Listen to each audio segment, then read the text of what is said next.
Hey everyone, today we got a really great podcast for you guys. That's promising.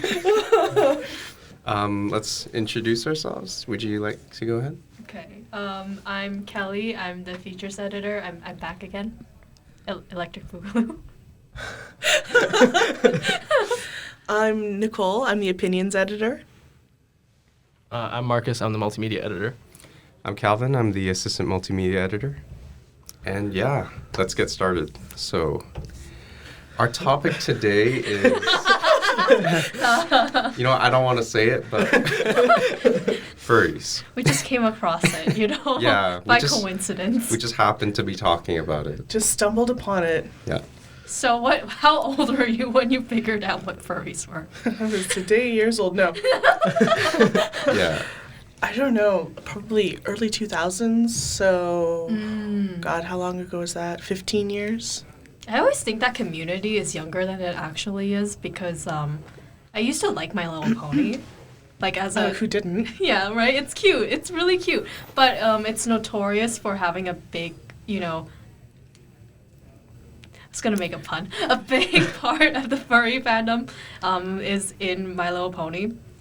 Oh, you're talking about the new My Little Pony? Yes, absolutely. The bronies, as it were. Okay.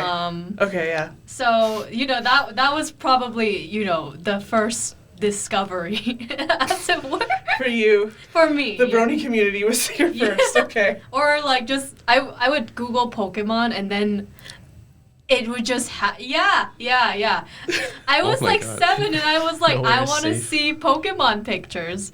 Like pictures of Pokemon? Yes, yeah. I was like, those are cool. And then I was like, oh. Oh, Okay, no. so just so we're clear. Like you scrolled down a bit was too this- far? She doesn't like Pokemon anymore. It's too far. Was this like a Rule 34 kind of a thing? It was, yeah. This is why you keep Safe Search on. Yeah. It was. Those parental controls are there for a reason. Yeah. The filters just did not work. Oh my For our viewers out there, Rule 34 is for every, piece of content out there or a story, there's a sexual counterpart that someone also wrote. Unfortunate. Yeah, If it exists, there's porn of it on the internet. Yeah, that's. that's it. And, Yeah. and it can get through your Safe Search, apparently. Apparently. Yeah. Nicky and I were just having this conversation about how in the 90s there's a lot of anthropomorphized anthropomorphized characters. For example, I don't know if you've seen these tweets, but the tweets of people talking about their childhood crushes would often include characters from The Lion King. So you'd see Simba or Kovu up there, and then you're like Nala, and then you just squint a little bit. But it wasn't just that, because you had Simba and Nala, but they were still represented as lions, albeit talking lions. Yeah. With some interesting anatomy, but lions nonetheless. But you also had the Goof Troop movie, or the Goofy movie, right? Mm-hmm. That also came out in the 90s.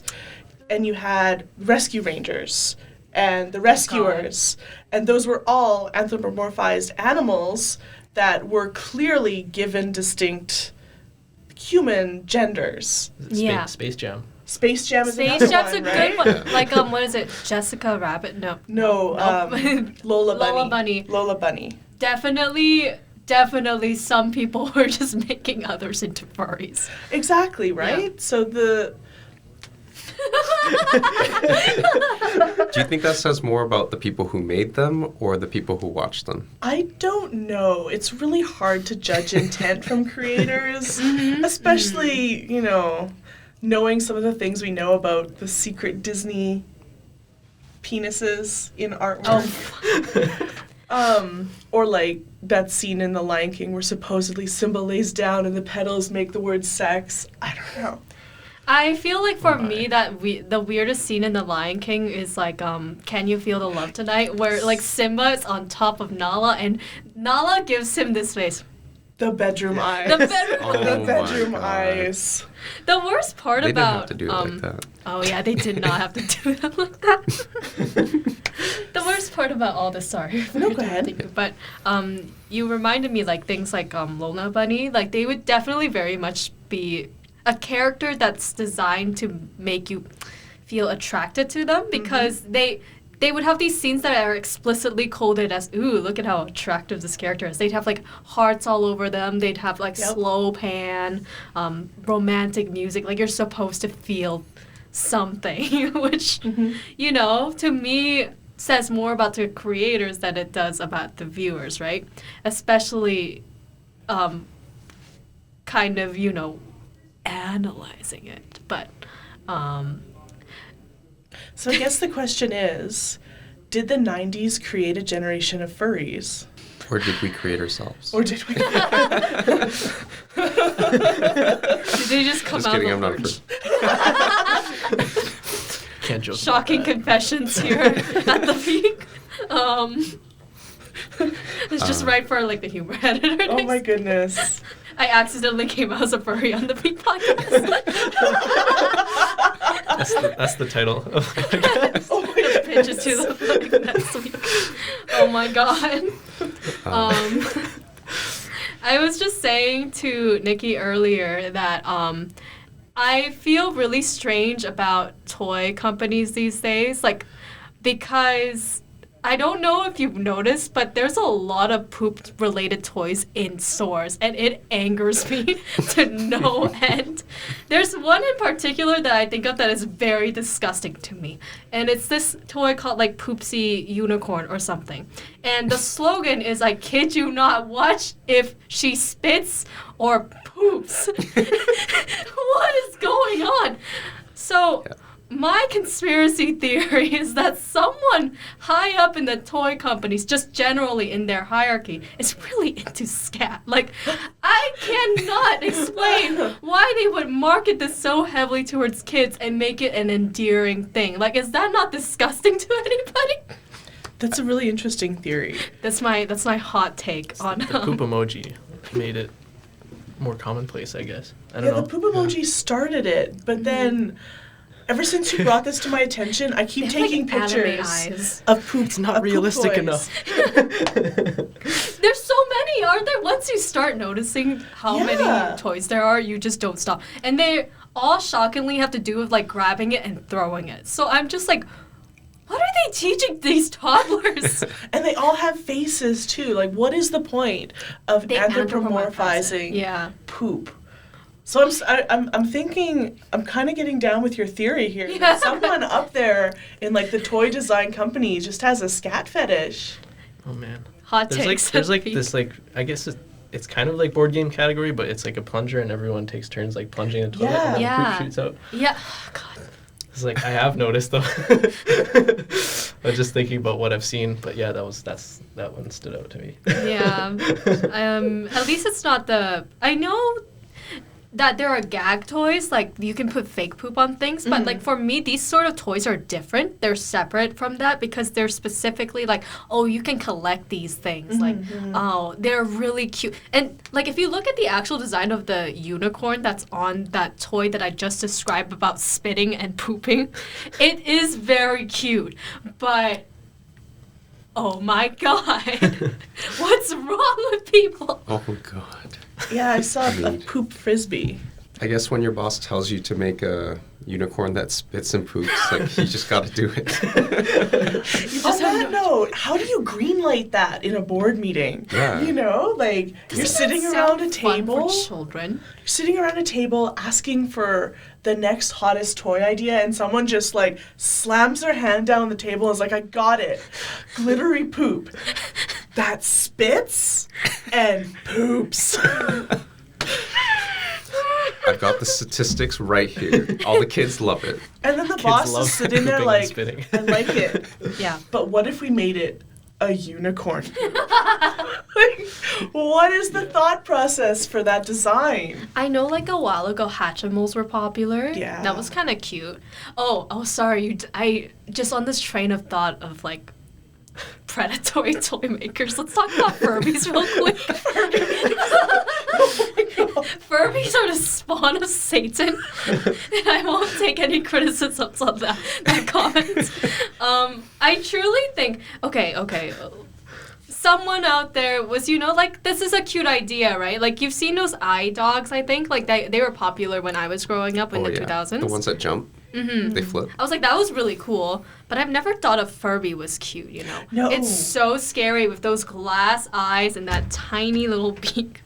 Yeah, Furbies always terrified me. And, like, I was a kid when they first came out.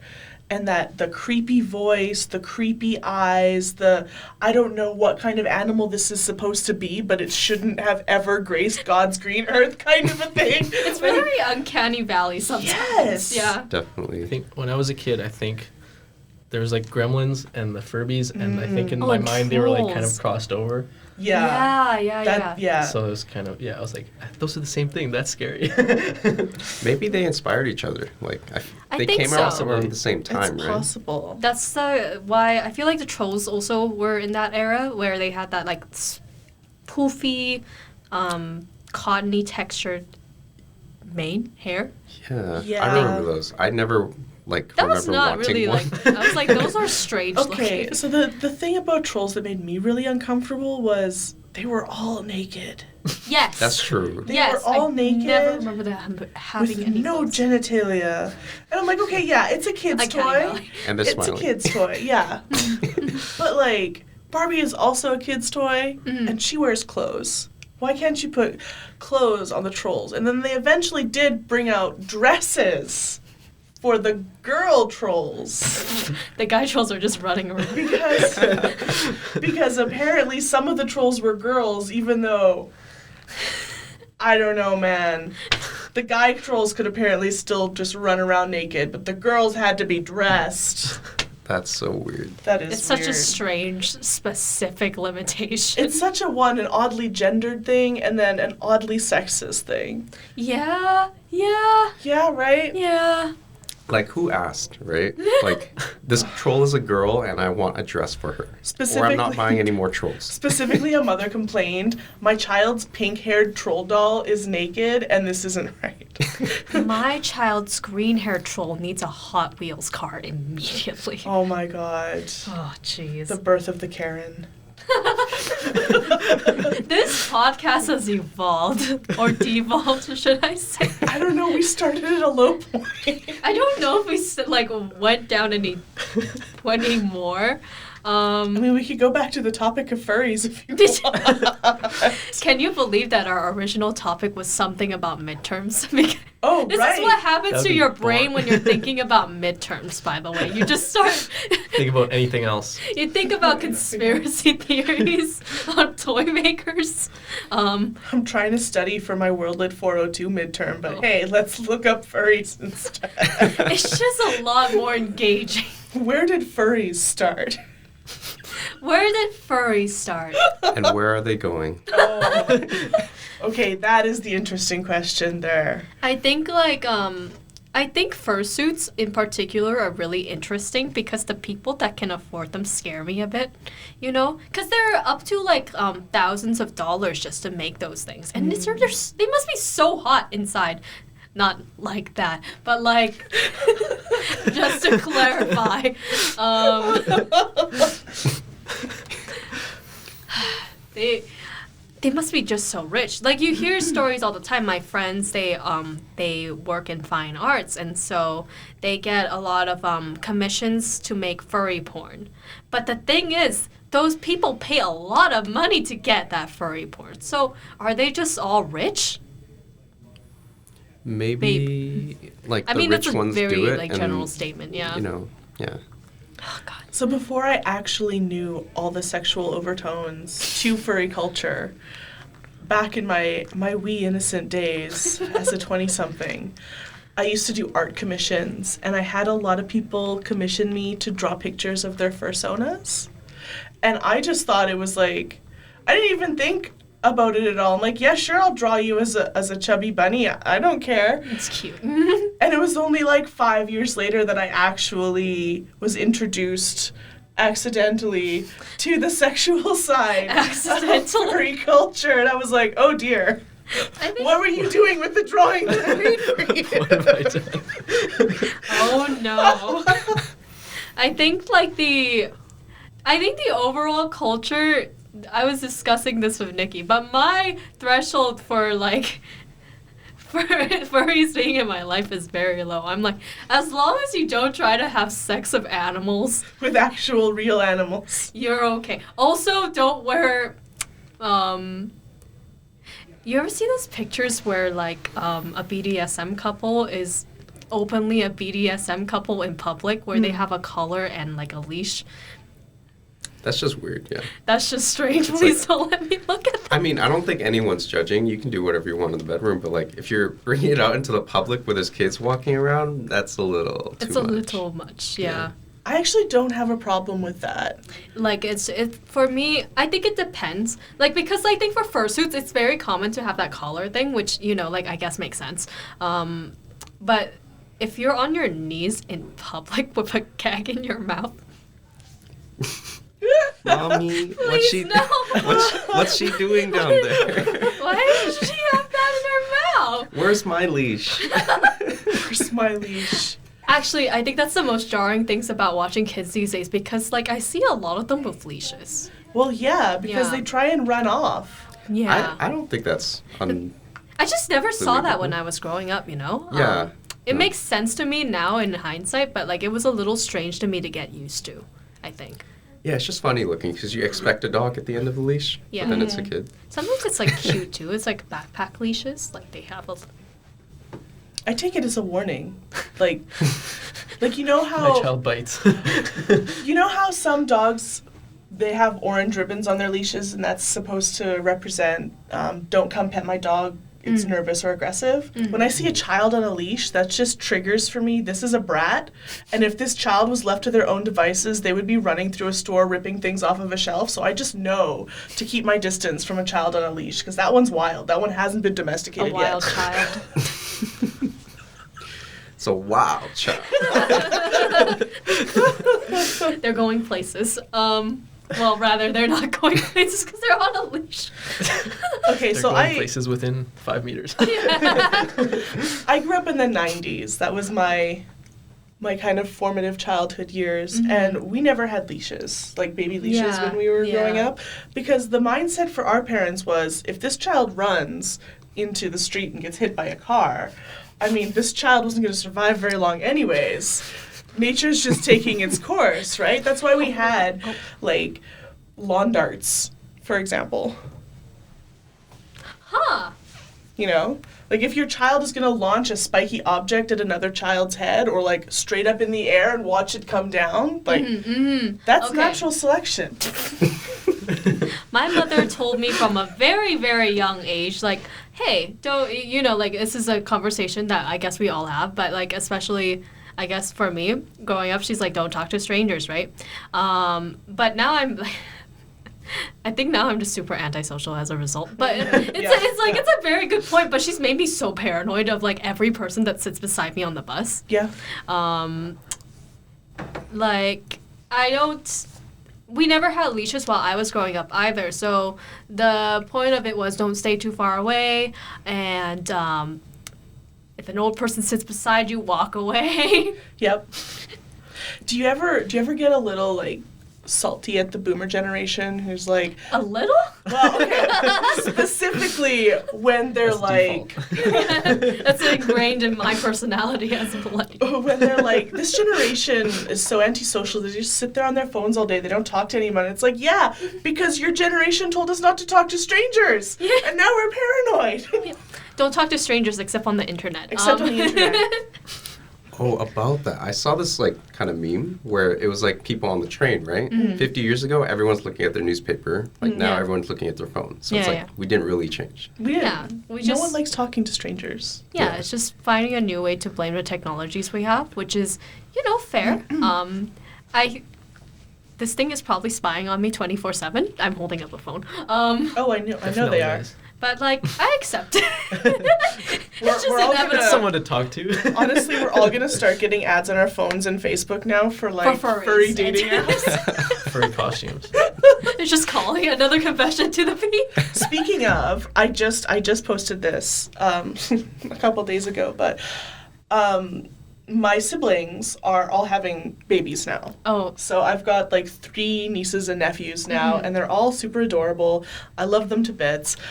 I've been attending like baby showers and like singing Baby Shark like over and over and over and over and over again. I just do that anyways. just for fun. That's just a Tuesday night Yeah. for you. Anyway, Facebook has been trying to like sell me ads on like diapers and baby care and like daycares and like Baby Shark concert tickets.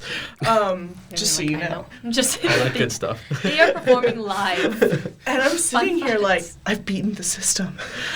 I'm childless by choice, and that's not changing. But they still think they're making money off of me. Hell yeah! You can't curate a profile on me. Screw you, you corporate peeping toms. Oh, Facebook. I think I've had a couple of those instances too. Like I'm looking for example, when it's like near con season, like convention season, I tend to look for a lot of costumes because I like dressing up. It's fun. And then shortly after, my Facebook feed is flooded with like cosplay sites, corset sites, like different clothing sites, and I'm like, okay, I see you. The creepiest one is that I went to this website to look for a costume, and on Facebook, they, beside the ad, they have this like subtitle, and it reads, "We saw you checking us out," and then they have the emoji with like 2 eyes, and I'm like,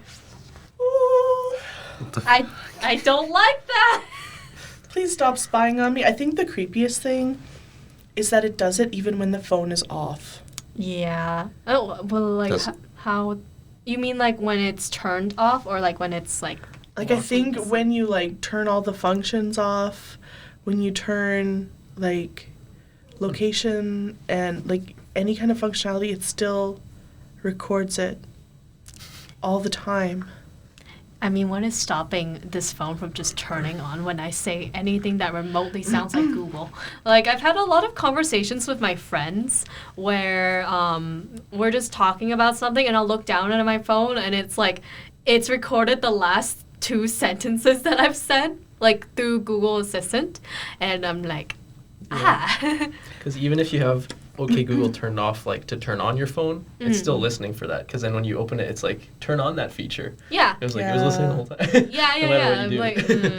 So you know the memes about people talking to their FBI agent through their phone? Oh, yeah. Or Yeah. through their computer screen?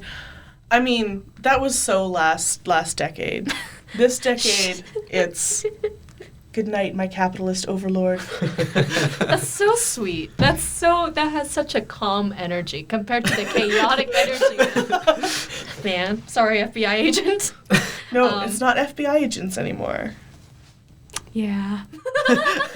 Yeah. No, we had this conversation in class then that it shouldn't be something, well, not shouldn't be something, but there's that old adage, like, if you have nothing to hide, you have nothing to fear. But of course, like, the context of nothing to hide changes depending on, like, what hiding means. Like, of course, like, I'm not worried about the conversations I'm having, but if, say, one day that something compels that to change, then, you know, this suddenly becomes really worrisome. They know where I am, too. Like, I have location services. Yep. And there are other things that I think tech corporations are doing that I think is really creepy, like the deep fake things with Snapchat. Like, that freaks me out to no end. Deep faking where you impose like a person's face on another person's body to make them look like they're doing something else.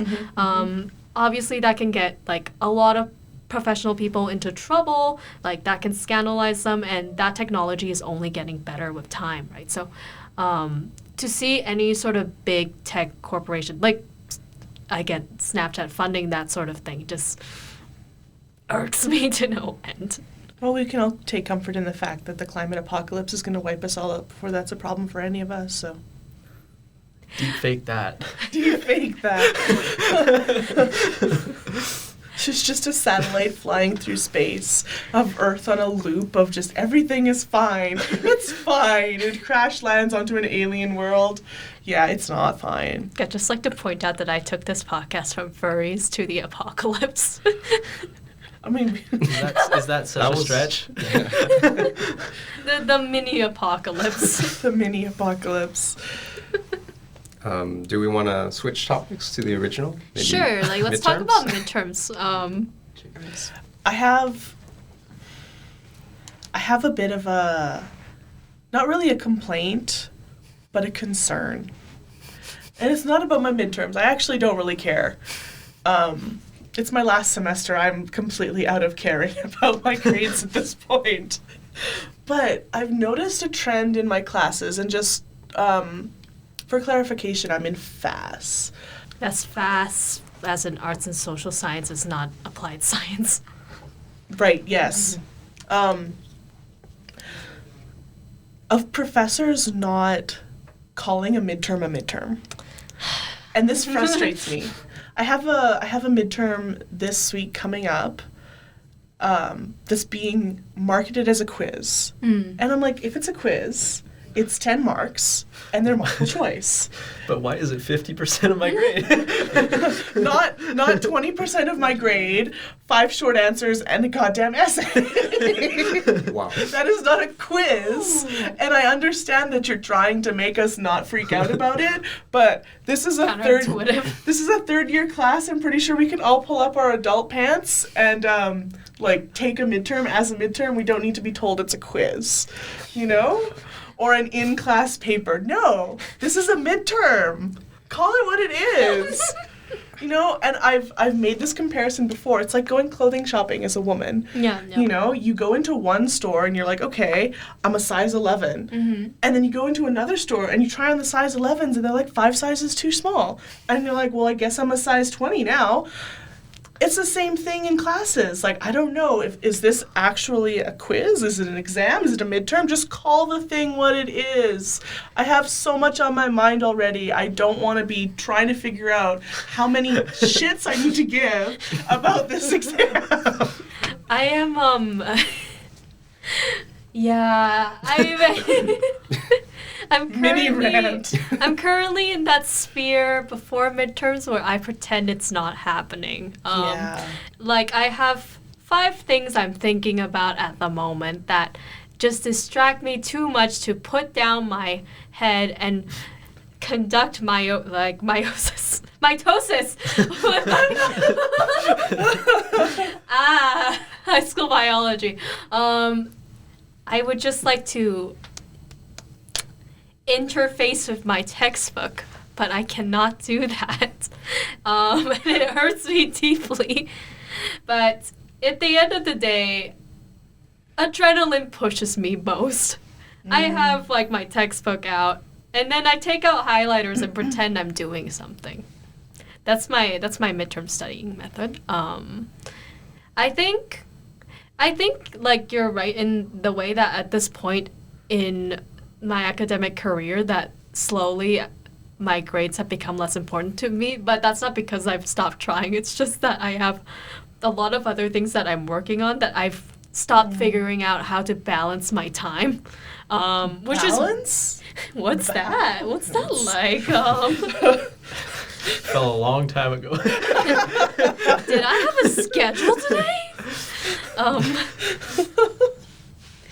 But yeah, I think I have a few coming up next week. Next week's my big midterm week, and then, which isn't really so much a midterm week because I have 2 creative courses this semester, and so it's really more like portfolio, look at these things that you created. I took a metrics course this semester for the first time, and it's just, the portfolio aspect would include showing your poetry.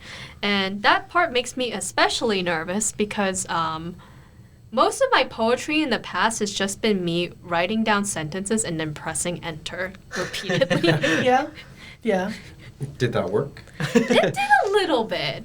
It did a little bit. When I was in high school, I just I tied it up in a big bowl of unnecessarily obnoxious jargon. Like, it's just too much. When I was in grade 11, my teacher would be like, you know, this language is a bit purple, but you're doing okay. And I'm like, okay. It's poetry. That's the point of poetry. I am so emotional right now about graduating. Just let me be.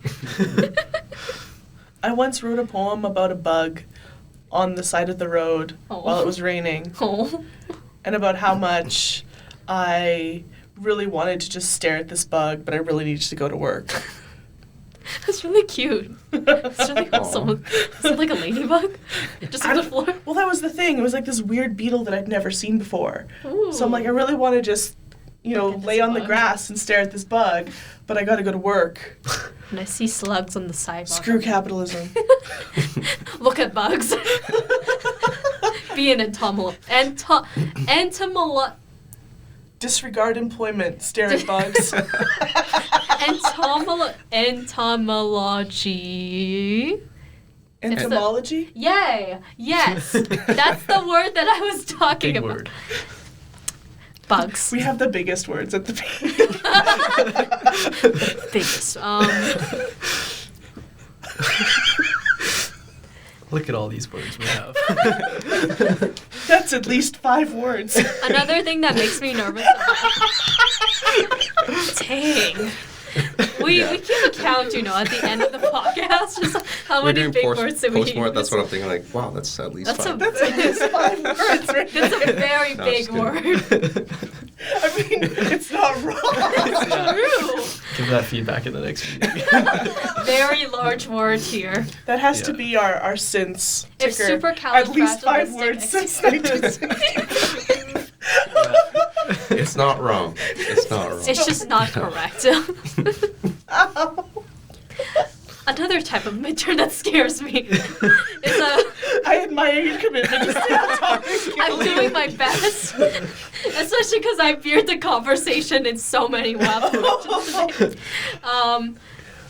Multiple choice midterms Oh, I and enjoy them. multiple choice final exams. I have a story about this. Oh my gosh. Last semester, we have the exam was half of it is multiple choice, half of it is 2 essay questions. I didn't do great on the midterm by my standards. Mhm. It wasn't great. So I'm like, okay, my weakness was the multiple choice questions. Because they dealt with like super tiny details in the textbook, like the percentage of this and approximately how many people this, those kinds of like really persnickety details. So I'm like, you know what? I'm going to spend a week and I'm just going to like make flashcards of every single detail in the textbook. And I studied so hard for that final exam. And I take the final exam, and then when I get my marks back, you got 50% on the multiple choice. Yeah. Thank God I got almost perfect grades on the essay portion of that, because I almost bombed that final exam. Yeah, I pretty much make up for my multiple choice marks in short answer and essays. I know like a first year course that I had to take a while back also had 2 essays in the back, which, stresses me out because it's a 2 to 3 hour exam period. This one was held in the lecture hall, which doesn't really make a difference here. But I remember before that, I would stress so much about like, oh my God, how am I gonna write anything decent in 2 hours? These are like 6 pages total. But I did, regrettably. Here's another thing that pisses me off. Is English provincial exams. Wow, we're going back. We're going way Way back. back. They don't even exist anymore. What? Yeah, they got rid of them. What? Yep. I had to sweat blood and tears for those provincials, and you're telling me they got rid of They them? don't exist. They're gone. Kids Devils. these days don't know how easy they have it. I hated as a high schooler when I did good on them regardless, but we had these multiple choice questions that would have to do with, like, you know, the best choices for interpreting this piece of work. And that always, again, irked me because there's only one right interpretation here. And of course, in those cases, it's kind of easy to see what those choices are, but in a curriculum where we're encouraging these people to think about these different ways we can approach pieces of work, it feels very counterintuitive. So much so that I wrote about it in my large essay portion in the provincial exam. Ooh. It pissed me off. I was in the room, and I was thinking this whole time, you know, I might just bomb my mark for this, but I'm going to do it. And some person up there on the school board must have, you know, really vibed with that, because I ended up getting like a 93% back on that exam, and it's my proudest accomplishment yet. Like, out of Best everything rating. I've done in Wrote an this exam world. criticizing the exam. Yeah, that's just, I don't think I've had the balls to do anything like that since. But I think about that moment a lot. So speaking of provincials, I have a story about how I made one of my teachers hate me by getting a really good grade, Nice. right? Nice. So throughout high school, I was a pretty shitty student. Like, I just really didn't care. I wasn't interested in what we were learning. I didn't really want to learn. That's changed now. Things change a lot when you start actually paying for your own education. That's fair. Oh, yeah. Anyway, I was pulling a C average in my history class, my history 12. I was not a good student. I can't stress this enough. The whole semester was like a C. Everything came back C. Some assignments I didn't even hand in. And then I spent 12 hours straight studying for the final, or for the provincial, and I got an A. I saw my teacher in the hallway. She pulled me aside. Okay, I say she ripped me aside. Really? And was like, Dang. how dare you? How dare you pull such a good mark on the provincial exam when you've been giving me crap all year? Like, this reflects so poorly on me as a teacher. Why didn't you show this level of aptitude earlier? Did she know you have it? Have what? You know, that level of aptitude. Well, she does now. A power move. I'm sorry, lady, I just did not care about your class. I felt the same way because I took Socials 11 as an online class, which was a mistake. Don't ever do that. Online class. To the high schoolers listening to our podcast, don't do that. The one high schooler. The single high schooler listening here. That's a bad idea. Because what you do is you compress this course that's usually either 3 months long or a year long, depending on your school's curriculum, into 2 weeks. Why? A mistake. I cannot stress this enough. I had no textbook for that class, and for some goddamn reason, I was asked to do a Jeopardy game. Why? So similarly, I studied for 12 hours for the provincial exam and had to pull my grade up because they had no textbook for that class. Social studies, or history in general, is a class you really need to take your time with. I don't really take these classes anymore as a university student, but I think the trauma of that one online class has just barred me from taking it. Any sort of online classes at any institution in the future, because I'm just so worried that the experience is going to be shitty. Okay, so that class that I almost failed a multiple choice was also an online class, and that was the first online class that I've taken at SFU because I have the same mentality. I actually want to be in a classroom engaging with other students, right? Yeah. After taking this one online class, I cannot stress enough how horrible online classes are, just in general. And I know Ops is publishing a piece this week on a horrible online class. We've talked about that. Yeah, we've talked about Self-promotion right here. Read the peak.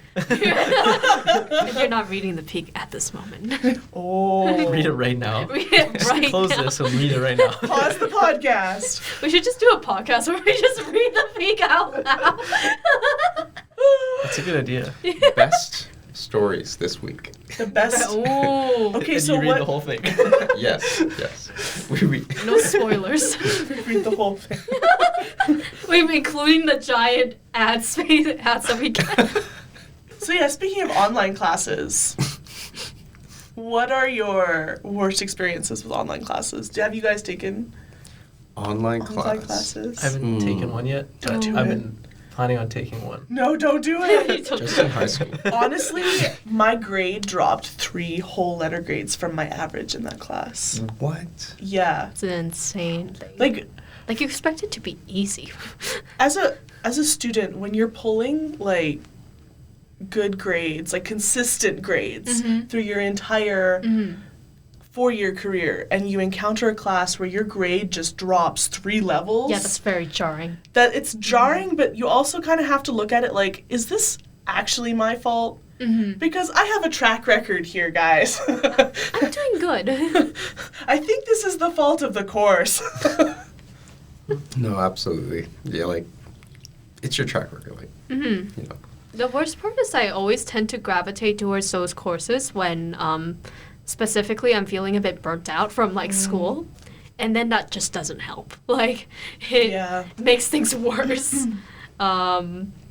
The social studies thing was my big online class gripe. I was just going to rip. Back when I was in grade 11, I was ready to rip several institutions into pieces.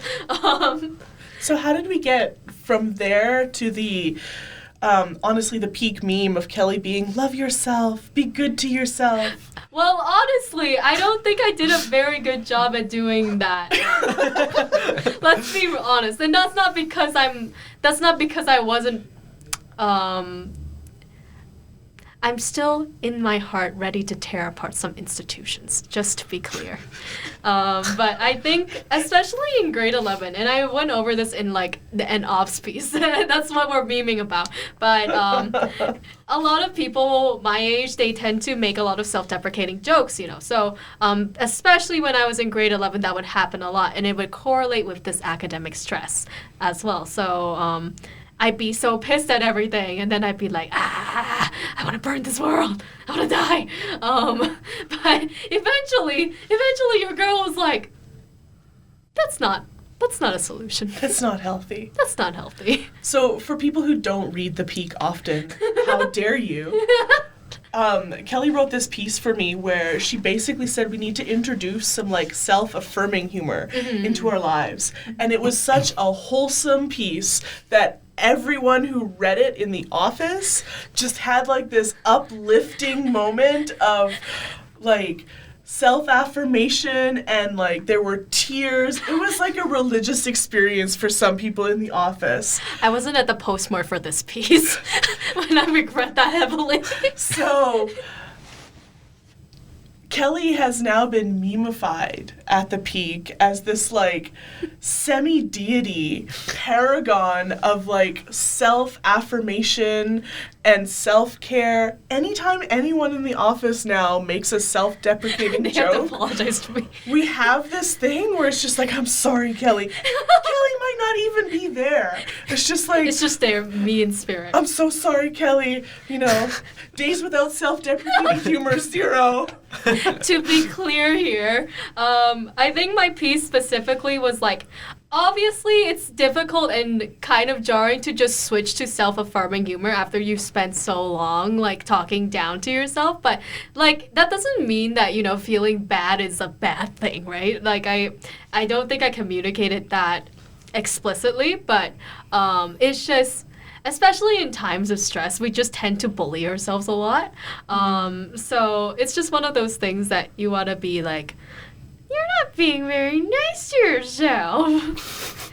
Anyway, In that voice. yeah, just like a grandmother, but like hopefully, you know, less racist. Whoa. And my grandparents. Yeah, but like. That was amazing. From furries to midterms to racist grandmothers. Just the same vein right here. I was on a train of thought that I've just lost. I'd just like to point out that the multimedia team is just staring at us through this podcast. They're Like, staring in terror because of we have to do this every week, guys. Laughs nervously. Naruto runs around the I mean, but we all do have a racist granny. Yeah. Yeah, old people are just usually racist. Yeah. Yeah. I mean, my parents, they're both born in the 50s, and sometimes you just say things that I do not agree with. Oh man, going home for Christmas and family things is just kind of like, that was said, drinks more. You just tend to ignore it and eat some food. I'm gonna go sing Baby Shark again. Bye. Gonna hang out with the kids. They're cool. For now. For now. Until they start Yikes. having opinions. No opinions allowed. It says opinions editor. Hot takes. I refuse to have opinions in my opinion section. No opinions. Midterms. Racist grandmothers. Furries. Furries? Well, that's not... I think that's something that some grandmas might be like, oh, that's kind of cute. A racist grandma in a fursuit taking a midterm. Is that the cover of the Peak? That's our spoof issue. Oh my god. Oh. Pitching this to Zach right now. Zach So is our how humor. much time do we have left? Sorry. Says we've been going for 48 minutes. That's Oh, yeah. amazing. We- I'm so sorry. We apologize. So yeah, we're no. totally good. Yeah, we can end whenever we want. Okay, yeah. Because I feel bad enough that I dragged this podcast through the mud. Honestly, this podcast didn't start very high. We just kind of kept it baseline. Yeah. Oh my gosh. Yeah. I was going to talk more about our issue coming up next week, but I think that's something that, The sex issue? yes. Because I had a very fun conversation trying to get a photo shoot done. I was trying to call a sex shop, which I had never done before, and asked them to for permission to do some photos with them. They never responded, but I remember this one particular call I had, the voicemail, sounded like this very kind, gingerly is an adjective, like an adverb, I know, but I'm using gingerly to describe her words. She spoke very gingerly on the phone, this old lady. I'm presuming she's old, but I don't know that. But everything was said very slowly, and I'm like, this is the kind of sex shop I'd like to go to. This sounds nice. She never responded to me, though. Oh. Oh, no. Well, on a positive note, it's been great having you guys on this podcast. I'm so glad It's because I been feel so so fun. bad. Anytime you just want to talk about nonsense, Yep. Yeah, this is fun. Yep. And that was Kelly and Nicky from The Peak, and we are out. See ya. Thanks. oh my god. We're not gonna do the